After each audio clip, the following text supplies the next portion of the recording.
membawakan podcast dengan tema feminisme dan disorientasi seksual dalam perspektif Islam. Yang mana podcast ini akan menjadi tempat ngobrol santai tapi tetap berbobot. Nah, di episode kali ini kita itu akan membahas topik yang cukup sering muncul dan kadang bikin bingung, yaitu soal feminisme dan disorientasi, khususnya kalau dilihat dari perspektif Islam. Di satu sisi, feminisme sering dianggap sebagai perjuangan hak perempuan, tapi di sisi lain ada juga yang merasa nilai-nilai malah bikin kita kehilangan arah dan jauh dari ajaran Islam. Nah, biar nggak cuma jadi perdebatan di media sosial aja, hari ini kita bakalan ngobrol langsung nih bareng dua narasumber keren kita yang siap berbagi pandangan dan insight mereka. Sudah hadir bersama kita dua orang narasumber. Kita bakal kupas bareng-bareng dari sudut pandang agama, sosial, sampai realita yang kita hadapi sehari-hari. Semoga obrolan ini bisa nambah sudut pandang baru dan bikin kita lebih bijak dalam memahami peran perempuan dalam Islam. Yuk langsung aja kita mulai diskusinya. Selamat mendengarkan. Di tengah arus globalisasi dan kebebasan individu yang semakin kuat, umat Islam dihadapkan pada pertanyaan-pertanyaan mendasar tentang keadilan gender, identitas, dan juga batas moral. Feminisme dan disorientasi seksual bukan lagi sekedar wacana akademik, tetapi telah menjadi realitas sosial yang memengaruhi cara berpikir, bersikap, bahkan juga beriman. Podcast ini hadir bukan untuk menghakimi, tetapi untuk mengajak berpikir kritis, memisahkan antara ajaran Islam, budaya, dan ideologi modern, serta mencari solusi yang manusiawi tanpa kehilangan prinsip. Pertanyaan pertama, isu perempuan selalu menarik untuk dibahas, kadang penuh salah paham, kadang juga penuh asumsi. Dalam Islam, perempuan sering dianggap dibatasi. Sebenarnya, bagaimana Islam menempatkan perempuan, apakah setara, berbeda, atau saling melengkapi? Pertanyaan ini akan dijawab oleh narasumber utama kita. Baik, jadi dalam ajaran Islam, perempuan dan laki-laki itu dianggap setara sebagai manusia dan juga secara spiritual. Islam tidak membedakan keduanya dalam hal pahala, dosa, atau kedekatan dengan Allah. Seperti yang disebutkan dalam surah Al-Hujurat ayat 13, yang dinilai di hadapan Allah bukan jenis kelamin, tapi melainkan tingkat ketakwaannya. Di sisi lain, Islam juga mengakui bahwa laki-laki dan perempuan punya peran yang berbeda. Tapi perbedaan ini bukan untuk merendahkan salah satunya, melainkan menyesuaikan dengan kodrat dan tanggung jawab masing-masing. Surah An-Nisa ayat 32 mengingatkan kita untuk tidak saling membandingkan, karena setiap peran punya nilai dan kontribusinya sendiri.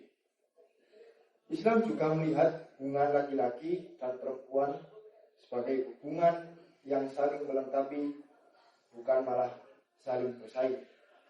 Bahkan dalam surah Al-Baqarah ayat 187, suami dan istri digambarkan sebagai pakaian, di mana satu sama lain, artinya saling melindungi, menutup kekurangan dan memberi rasa aman. Jadi, kalau kita bertanya apakah Islam memandang perempuan itu setara, berbeda, atau saling melengkapi, maka jawabannya bisa semuanya.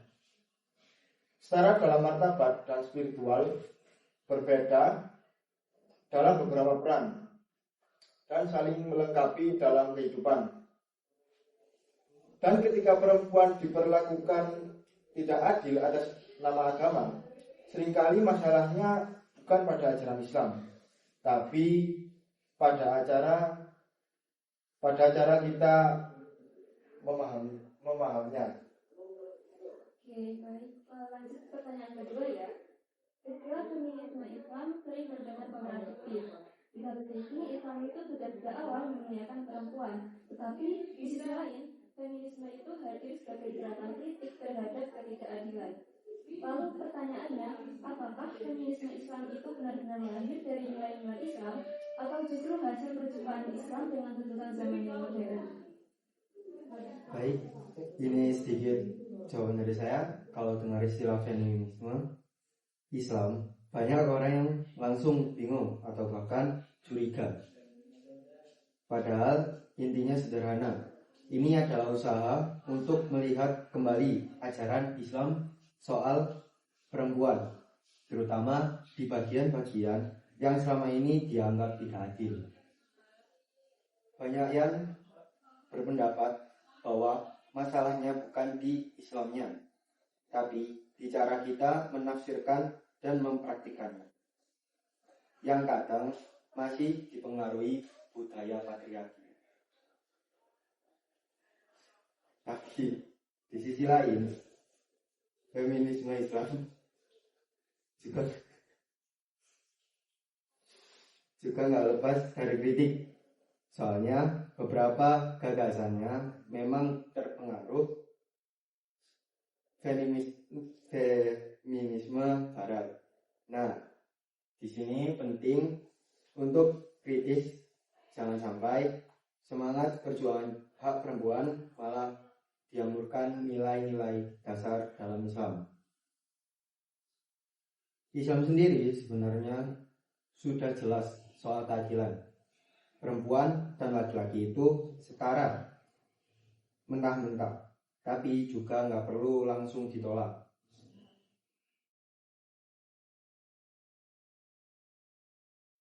Sewangi tapi memang punya peran yang nggak selalu sama, bukan buat bersaing, tapi saling melengkapi.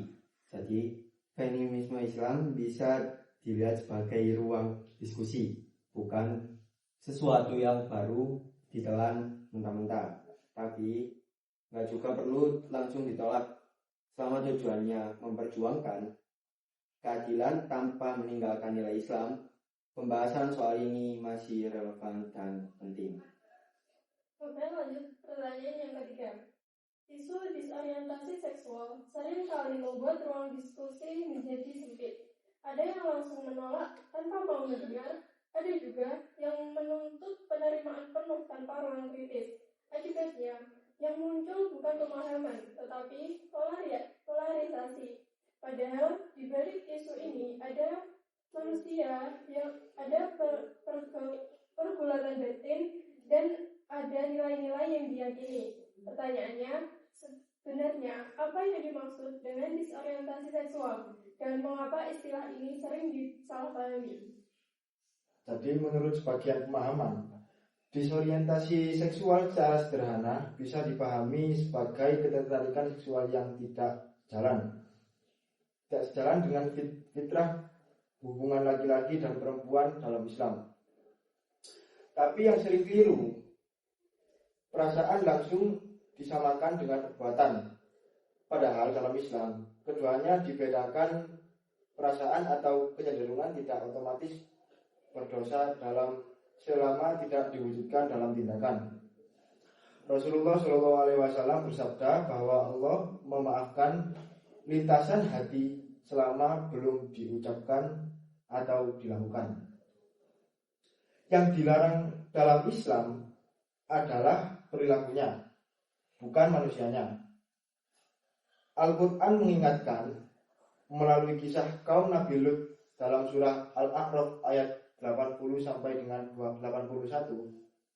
Sementara itu, Islam juga mengajarkan bahwa manusia diuji dengan berbagai kecenderungan dan kemuliaannya terletak pada kemampuan mengendalikan diri, sebagaimana disebutkan dalam surah Asy-Syams ayat 8 sampai ayat 10, di mana artinya kemuliaan seseorang bukan ditentukan oleh apa yang dia rasakan, tapi bagaimana ia mengelola dan mengendalikan dirinya.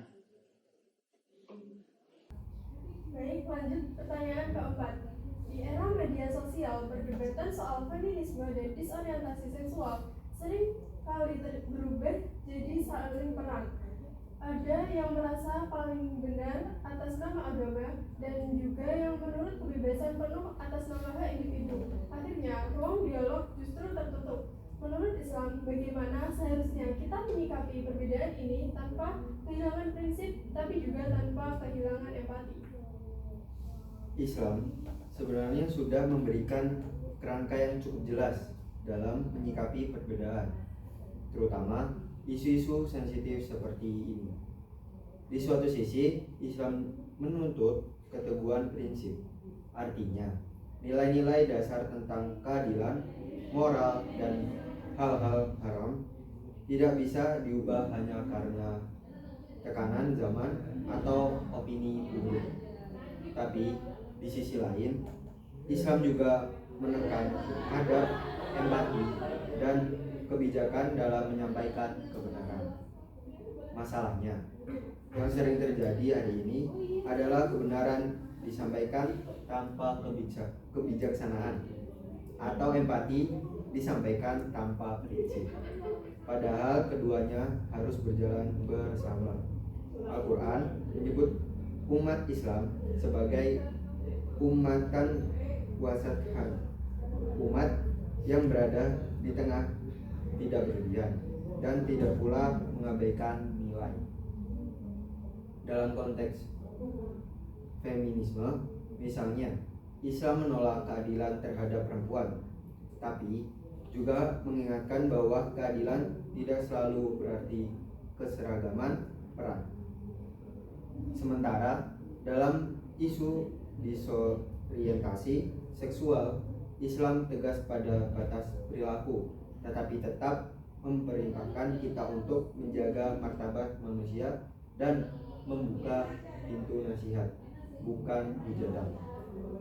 Jadi sikap idealnya adalah tetap berpijak pada ajaran Islam, tetapi menyampaikannya dengan bahasa yang manusiawi, bukan reaktif, bukan emosional, tapi memenangkan debat, melainkan menghadirkan kebaikan dan hidayah. Oke, pertanyaan selanjutnya untuk narasumber yang pertama ya. Kalau kita tarik ke kehidupan sehari-hari nih, banyak anak muda muslim hari ini itu berada di tengah kebingungan identitas. Di satu sisi mereka itu ingin taat pada ajaran agama, tetapi di sisi lain mereka itu terpapar narasi feminisme dan kebebasan seksual dari media dan lingkungan. Nah, menurut Islam, bagaimana cara membantu mereka agar mereka tidak merasa terasing dari agama, tetapi mereka juga tidak kehilangan arah hidupnya? Baik, jadi kebingungan yang dialami banyak anak muda pada hari ini sebenarnya wajar. Mereka hidup di dua dunia yang sering bertabrakan. Dunia nilai agama yang mengajarkan batas dan tanggung jawab, dan dunia digital yang menekankan kebebasan tanpa banyak filter. Kalau agama hanya disampaikan dengan nada menghakimi, wajar kalau sebagian merasa terasing. Tapi kalau kebebasan diserap tanpa panduan nilai, arah hidup juga bisa kabur. Islam juga menawarkan pendekatan yang seimbang. Pertama, dengan pendidikan iman yang membumi, agama tidak hanya diajarkan sebagai larangan, tapi juga sebagai jalan hidup yang penuh makna. Anak muda perlu diajak memahami mengapa di balik aturan, bukan hanya boleh dan tidak boleh. Yang kedua, penting menghadirkan ruang aman untuk bertanya dan berdiskusi. Banyak kegelisahan tentang feminisme atau orientasi seksual sebenarnya lahir dari rasa ingin tahu dan pencarian jati diri, bukan niat membangkang. Jika ruang ini ditutup, maka mereka akan mencari jawaban di tempat lain, yang mana belum tentu jalan dengan nilai Islam. Yang ketiga, teladan itu jauh lebih kuat daripada ceramah. Ketika anak muda melihat Islam dipraktikkan secara adil, ramah pada perempuan, dan penuh empati terhadap pergulatan manusia, mereka akan merasa bahwa agama bukan musuh, tapi rumah. Intinya, membantu anak muda bukan soal memilih antara agama dan realitas zaman, tapi bagaimana menghadirkan Islam sebagai pegangan yang relevan, menenangkan dan membimbing tanpa menghilangkan prinsip. dan juga tanpa menghilangkan rasa kasih sayang. Baik, lanjut ke pertanyaan yang keenam. Belakangan ini, isu disorientasi seksual semakin sering muncul di ruang publik, mulai dari media sosial, dunia pendidikan, hingga kebijakan negara yang mengangkat soal identitas dan orientasi seksual sebagai hak yang harus diakui sepenuhnya. Di tengah arus normalisasi ini, banyak muslim merasa bingung antara tuntutan toleransi dan komitmen pada ajaran agama. Pertanyaannya, bagaimana Islam memandang fenomena disorientasi seksual yang kini tidak hanya bersifat personal, tapi juga sudah menjadi isu sosial dan ideologis? Baik, kalau kita melihat realitas hari ini, disorientasi seksual tidak lagi berhenti sebagai pengalaman personal, tapi sudah masuk ke ranah sosial, budaya, bahkan kebijakan. Fakta yang bisa kita lihat bersama adalah meningkatnya narasi normalisasi, orientasi, dan identitas seksual non-heteroseksual melalui media sosial, film, pendidikan, dan wacana hak asasi manusia. Di banyak negara, isu ini dibingkai sebagai perjuangan kebebasan dan identitas, sementara di dimensi moral dan spiritual seringkali dikesampingkan. Namun Islam memandang persoalan ini dengan kerangka yang berbeda. Islam mengakui bagaimana manusia bisa diuji dengan berbagai kecenderungan dan dorongan. Al-Quran menegaskan bahwa Allah menciptakan manusia dengan potensi baik dan buruk, lalu memberikan akal dan petunjuk agar manusia mampu mengendalikan dirinya. Jadi, dalam Islam memiliki kecenderungan tertentu bukanlah ukuran kemuliaan atau kehinaan. Yang menjadi ukuran adalah bagaimana seseorang merespon dan mengelola kecenderungan tersebut. Fakta lain yang sering terabaikan adalah dampak psikologis dan istilah dari polarisasi isu ini. Ketika masyarakat hanya mengenal dua pilihan, diterima tanpa kritik atau ditolak tanpa empati, maka ruang dialog tertutup. Banyak individu yang justru mengalami kebingungan identitas, tekanan batin, bahkan keterasingan, baik dari agama maupun dari lingkungan sosialnya. Ini menunjukkan bahwa pendekatan yang ekstrim dari kedua sisi sama-sama tidak menyelesaikan masalah. Islam tegas dalam prinsip, bahkan hubungan seksual yang dibenarkan adalah antara laki-laki dan perempuan dalam ikatan pernikahan. Kisah kaum Nabi Lut menjadi peringatan tentang perilaku, bukan pembenaran untuk membenci manusia. Di saat yang sama, Islam juga sangat jelas melarang penghinaan, kekerasan, dan perendahan martabat manusia. Ini penting ditekankan karena seringkali larangan perilaku disalahgunakan sebagai legitimasi untuk menyakiti pelaku. Solusinya, pertama, umat Islam perlu membedakan secara jelas antara orientasi perilaku dan nilai kemanusiaan. Sikap tegas pada ajaran tidak boleh menghilangkan empati. Kedua, perlu ada ruang edukasi dan dialog yang sehat, terutama bagi generasi muda, agar mereka memahami isu ini secara utuh, bukan hanya dari sudut pandang ideologi global, tapi juga dari iman dan akhlak. Ketiga, dakwah dan pendidikan agama harus lebih membumi, menjelaskan secara moral dan spiritual di balik aturan, bukan sekedar menyampaikan larangan. Intinya, Islam tidak menutup mata terhadap realitas zaman, tetapi juga tidak larut di dalamnya. Sikap yang ditawarkan bukan penolakan membabi buta, dan bukan pula penerimaan tanpa batas, melainkan keseimbangan antara prinsip, akal, dan kasih sayang.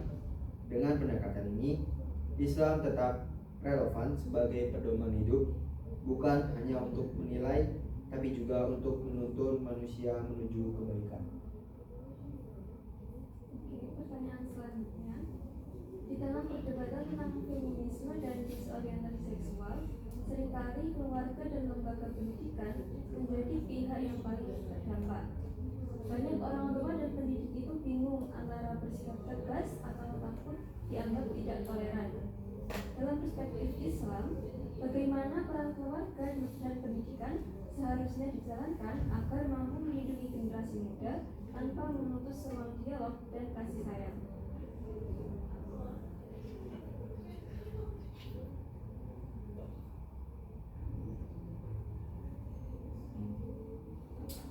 Baik, jadi peran keluarga dan pendidikan dalam membimbing generasi muda itu sangat krusial, terutama di era sekarang, di mana pengaruh media sosial, budaya global, dan wacana kebebasan seksual sangatlah kuat. Banyak orang tua atau pendidik merasa dilema, di satu sisi ingin tegas menegakkan nilai agama, juga di sisi lain takut dianggap tidak toleran atau bahkan menyakiti anak-anak. Islam memberikan kerangka yang jelas untuk menyeimbangkan keduanya. Pertama, keluarga adalah madrasah pertama. Rasulullah SAW bersabda dalam hadisnya, yakni setiap anak dilahirkan dalam keadaan fitrah atau suci. Orang tuanya lah yang menjadikannya Yahudi, Nasrani, atau Majusi. Hadis riwayat Bukhari dan Muslim. Hadis ini menunjukkan pentingnya peran orang tua dalam membentuk pemahaman anak sejak dini, tanpa adanya paksaan, tapi dengan teladan yang baik. Keluarga harus menjadi tempat aman untuk bertanya, berbagi kegelisahan, dan belajar nilai-nilai Islam secara nyaman. Yang kedua, pendidikan formal harus sejalan dengan nilai moral dan spiritual. Pendidikan bukan hanya transfer ilmu, tapi juga pembentukan karakter. Al-Quran dalam surah At-Tahrim ayat 6 menekankan bahwa yang artinya, wahai orang-orang yang beriman, peliharalah diri dan keluargamu dari api neraka. Ayat ini mengingatkan bahwa perlindungan anak bukan sekedar fisik, tapi juga spiritual dan moral. Lembaga pendidikan seharusnya menjadi tempat mengajarkan pemahaman agama yang benar, termasuk soal peran gender, batasan seksual, dan etika sosial, sambil tetap memberi ruang dialog yang sehat. 3. Pendekatan yang ideal adalah kombinasi antara prinsip dan kasih sayang. Islam mengajarkan ketegasan dalam aturan, tapi juga hikmah dan kelembutan. Al-Quran dalam surah An-Nahl ayat 125 menyebut, serulah manusia kepada jalan Tuhanmu dengan hikmah dan nasihat yang baik. Ayat ini berarti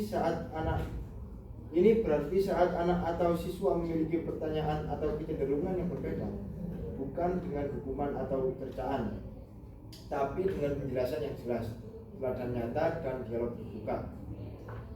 Fakta sosial juga menunjukkan bahwa pendekatan ekstrim atau terlalu ketat atau terlalu longgar justru membuat generasi muda bingung, stres, dan mudah terpengaruh arus budaya luar. Oleh karena itu, keluarga dan pendidikan harus hadir sebagai penuntun yang moderat, mengajarkan nilai Islam sambil tetap menghargai pergulatan manusia. Solusinya bisa dirangkum. Pertama, orang tua memberi teladan iman dan akhlak. Kedua, lembaga pendidikan membekali ilmu dan karakter. Ketiga, ruang diskusi dibuka agar anak bisa bertanya dan belajar dengan aman. Dengan cara ini, generasi muda akan memahami ajaran Islam bukan sebagai beban atau larangan semata, tapi sebagai pedoman hidup yang relevan, menenangkan, dan membimbing mereka untuk membuat pilihan yang benar.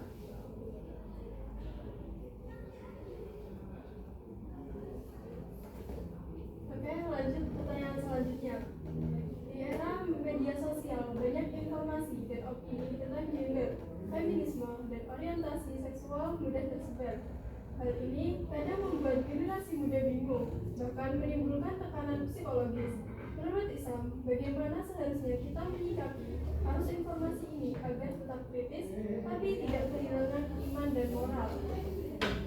baik, Islam mengajarkan kita untuk bersikap bijak dan tidak mudah terbawa arus. Al-Quran menekankan pentingnya memilih informasi dan memperhatikan sumbernya. Dalam surah Al-Hujurat ayat 6 disebutkan, "Hai orang-orang yang beriman, jika datang kepadamu seseorang fasik membawa suatu berita, maka periksalah dengan teliti." Artinya, kita tidak boleh langsung percaya atau menelan semua yang kita lihat dan dengar, termasuk soal isu gender atau orientasi seksual. Selain itu, Islam mengingatkan kita untuk menjaga hati dan pikiran. Rasulullah bersabda, "Sesungguhnya di dalam jasad manusia ada segumpal daging. Jika baik, maka baiklah seluruh tubuhnya, dan jika rusak, maka rusaklah seluruh tubuhnya. Ketahuilah, itu adalah hati. Jadi, pikirkan dan hati anak muda harus dibimbing agar tidak mudah bingung atau terpengaruh arus informasi yang kontradiktif dengan iman." Solusinya, pertama, tetap kritis terhadap segala informasi, cek fakta, berbanding sumber, dan pikirkan sesuai prinsip Islam. Yang kedua, perkuat pendidikan dan pemahaman agama sejak dini agar generasi muda punya filter moral yang jelas. Dan yang ketiga, buka ruang diskusi di keluarga, sekolah, dan komunitas sehingga mereka bisa bertanya dan belajar tanpa takut diyakini. Dengan pendekatan ini, kita bisa menghadapi arus informasi dan kompleks dengan bijak, kritis, tetapi tetap berpegang pada iman dan akhlak.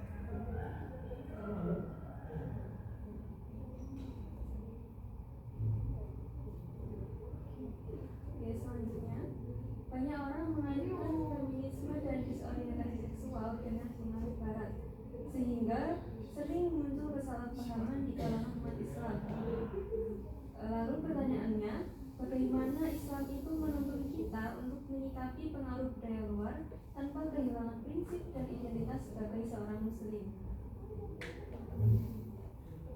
Baik, Islam mengajarkan kita untuk bersikap selektif terhadap pengaruh luar. Al-Quran dalam surah Al-Baqarah ayat 2 mengingatkan bahwa petunjuk Allah adalah pedoman yang jelas bagi orang yang bertakwa. Artinya setiap ide, budaya, atau tren harus kita timbang apakah sejalan dengan nilai Islam atau justru bertentangan. Bukan berarti menutup diri dari perubahan zaman. Islam menekankan keseimbangan, terbuka terhadap ilmu dan budaya yang bermanfaat, tapi tetap menjaga moral dan akidah. Rasulullah bersabda, "Barang siapa meniru suatu kaum, maka ia termasuk golongan mereka." Hadis riwayat Abu Daud. Dari sini kita belajar bahwa adaptasi budaya harus selektif dan bijak agar tidak mengaburkan identitas dan prinsip. Praktiknya bisa dilakukan di berbagai level. Misalnya, keluarga dan pendidikan memberikan penjelasan yang jelas tentang perbedaan antara nilai universal dan pengaruh yang bertentangan dengan agama. Generasi muda bisa diajarkan untuk menilai dan memilih informasi, bukan sekedar meniru tren.